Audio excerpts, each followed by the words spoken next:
In the 13th century, the Mongols emerged from their remote homeland and established one of the most powerful empires that the world has ever seen. Despite the fact that they were known for being straightforward fighters, the Mongol royal dynasty quickly rose to become the wealthiest and most powerful clan on the entire planet.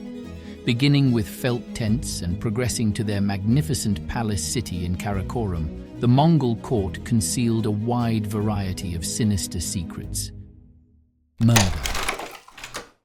Genghis Khan killed his first person when he was 14 years old. A history book written around the same time as The Secret History of the Mongols says that Temujin's bigger half-brother Begta often picked on him. Temujin and his younger brother Kasar sneaked up on Begta through the tall grass and shot him many times after he stole some food from them. It's not a surprise that Genghis still liked killing people as a way to solve problems, and many of his enemies died strangely quickly.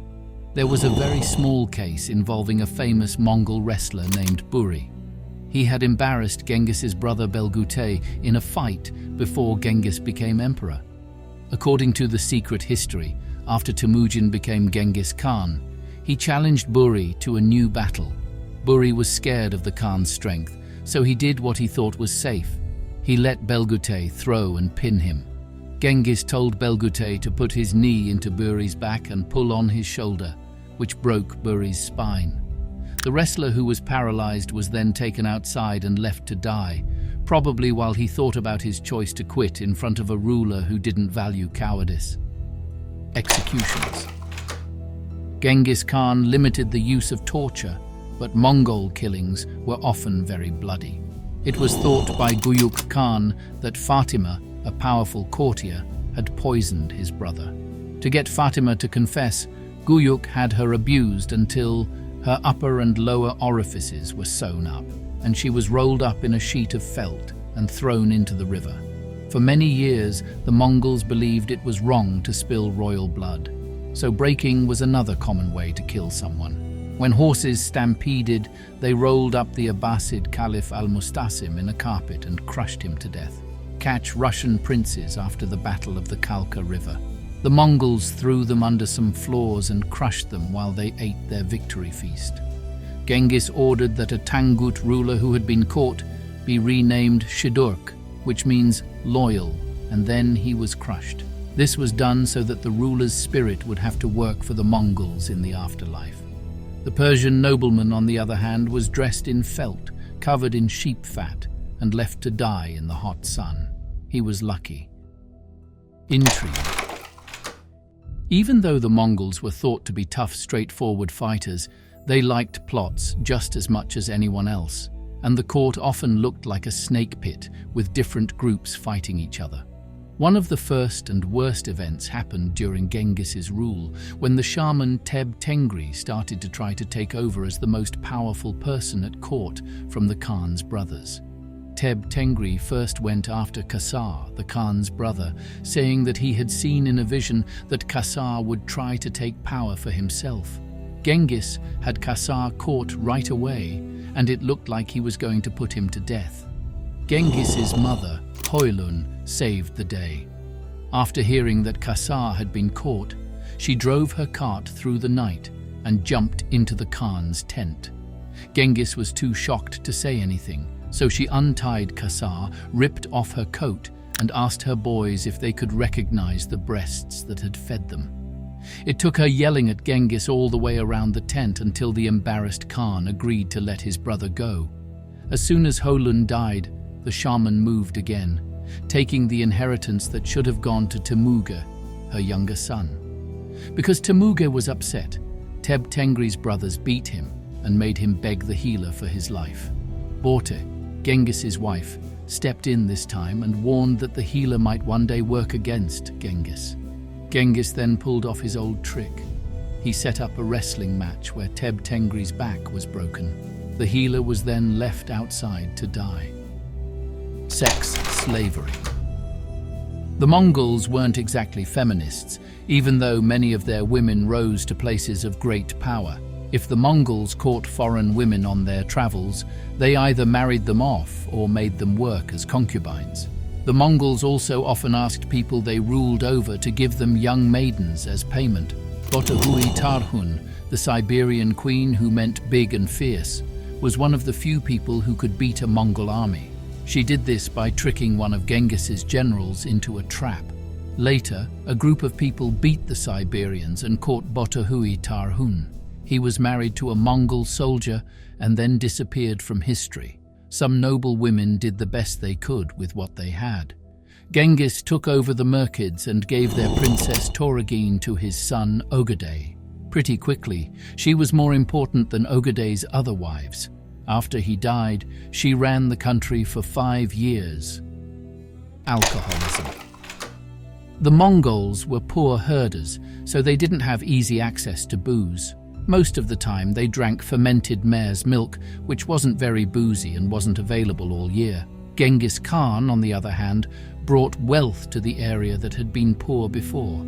As a result, many Mongols were able to drink as much wine and liquor as they wanted.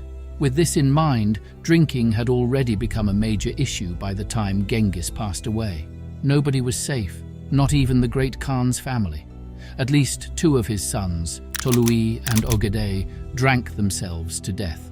It was so important to their brother Chagatai that he told his staff not to let him drink more than a few cups of tea a day. The problem was especially bad with Ogedei, who became Khan after Genghis. There was so much wine in Ogedei's life that the Persian historian Ata Malek Juvaini says he often made important choices while drunk. Yelu Chukai, the Khan's minister, kept telling him to drink less. This promise never came true, though, because his wife Toragine told him to stay drunk so she could take power for herself. The trouble didn't go away when Genghis's kids died. The European monk William of Rubruck went to the court of his grandson Monkey and saw a lot of drinking going on. He saw a metal tree with 4 pipes that let people get free wine, rice wine, mead, and fermented mare's milk. The kidnapping that helped create and destroy the empire. Around the year 1178, Merkid warriors took a newlywed named Borte hostage. Temujin, her angry husband, quickly put together a small group of allies and attacked the Merkids, saving Borte and making a name for himself as a fierce fighter. It may have been that event that set Temujin on the way to becoming Genghis Khan. The kidnapping did help build the Mongol Empire, but it also helped bring it down. No one knew for sure if the father was Borte's husband or one of her rapists by the time she was saved. She was several months pregnant. From what we know, Temujin took the child as his own, but the stories kept going around. After a long time, Genghis Khan, who was getting old, got his family together to choose a new leader. His oldest son, Yochi, was the clear pick. His second son, Chagatai, argued that he should be more important than the bastard son of a Merkid, and the meeting turned into a rude fight. Even though their father begged them to get along, the boys refused. Because of this, a deal was made. Genghis's third son, the drunk Ogedei, got to be king. This set off years of fighting and strife within the empire that finally broke it up. The Purge. Genghis Khan made sure that his son Ogedei would take the throne without any problems when Genghis died. When Ogedei drank himself to death in 1241, things really went wrong. Political fighting turned into a cruel sweep that almost wiped out the families of 2 of Genghis's 4 sons. At first, Ogedei's wife Toragine took power and ran the kingdom for 5 years, while she planned for her rogue son Guyuk to become Khan. She was successful after a lot of trouble, which included killing Genghis's brother Temuge. Guyuk turned against her, though, when she tried to keep her power to herself. Toragine's advisors were put to death, and the queen herself died in a very strange way. After 2 years, Guyuk died suddenly. This caused more chaos as the children of Yochi and Tolui worked together to make Tolui's son Monke king. The Chagataids and Ogedeids fought against them. It is said that they tried to kill Monke and take power themselves. Because of this, Monke carried out a huge cleanup. The ministers of Guyuk and Ogaday were rounded up and killed. At the same time, the army was lined up in a long line and sent to sweep through Mongolia, killing any Ogadayed kings they found. Jargus, which are special courts, were sent all over the kingdom to put Ogadayed loyalists on trial in public. It took the Ogadayds and Chagatayds years to get back on their feet after the Toluids took control of the empire for good. Civil War. During Guyuk's short rule, the First Mongol Civil War was almost started. When Guyuk got into a stupid argument with Jochi's son Batu at a Russian banquet, the argument finished with Guyuk yelling that Batu was just an old woman. After that, they were fierce enemies, and when Guyuk became king, Batu refused to go to Mongolia to honor him. Guyuk then called together his army and marched onto Batu's land in Russia. Guyuk luckily died on the way, and a full-scale war was avoided. After Möngke Khan died, the Mongols didn't have as much luck. His brothers Kublai Khan and Arik Boke quickly tore the country apart in a huge civil war over who would take over as king. The Ogaday and Chagatai clans came back during the chaos. But in the west, the clans of Hulagu, Möngke's other brother, and Jochi split off into their own states. These were called the Golden Horde and the Ilkhanate. It was impossible for the Mongol Empire to be whole again. Religious fanaticism. Even though the Mongols were one of the most religiously accepting countries in history, the ruling clan was sure they were on a divine mission that allowed them to kill their enemies in horrible ways. In 1218, Genghis Khan climbed up on top of the tower of a mosque in Bukhara, a city he had just taken over, and told the people there who were shaking, "You have committed great sins. If you had not committed great sins, God would not have sent a punishment like me upon you."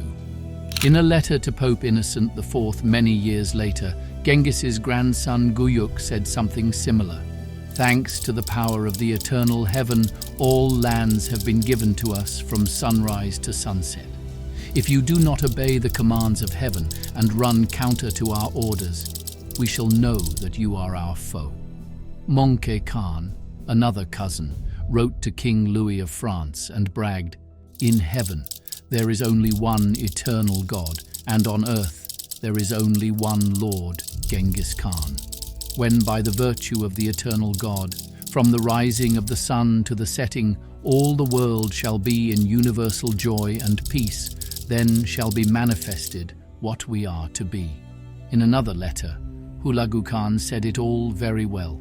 "God spoke to our grandfather Genghis Khan through Teb Tengri, saying, 'I have set thee over the nations, to throw down, to build, and to plant. Those who do not believe will later learn their punishment.'" The plan to exterminate the Chinese. The open fields were always the best place for the Mongols to be because they had plenty of food for their horses. They would send small groups of soldiers ahead to burn down farms, orchards, and towns months or years before they started a campaign.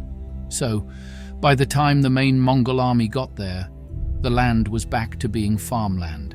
Because it was so hard to take over a country as developed as China, Ogaday Khan thought of a horrible way to make this plan even bigger. The main idea behind the plan was to kill all the northern Chinese farmers and turn the land that used to be part of the Jin kingdom into a big pasture. This plan to kill a lot of people was mostly stopped by Yelu Chukai, Ogaday's Chinese advisor. He convinced the Khan that putting in place a tax system would be better in the long run because it would bring in a steady flow of money to pay for the Mongol invasions. Luckily, Ogaday paid attention to his minister and never agreed to the plan to clean up northern China of all its different ethnic groups. We hope you liked this video. Watch another video here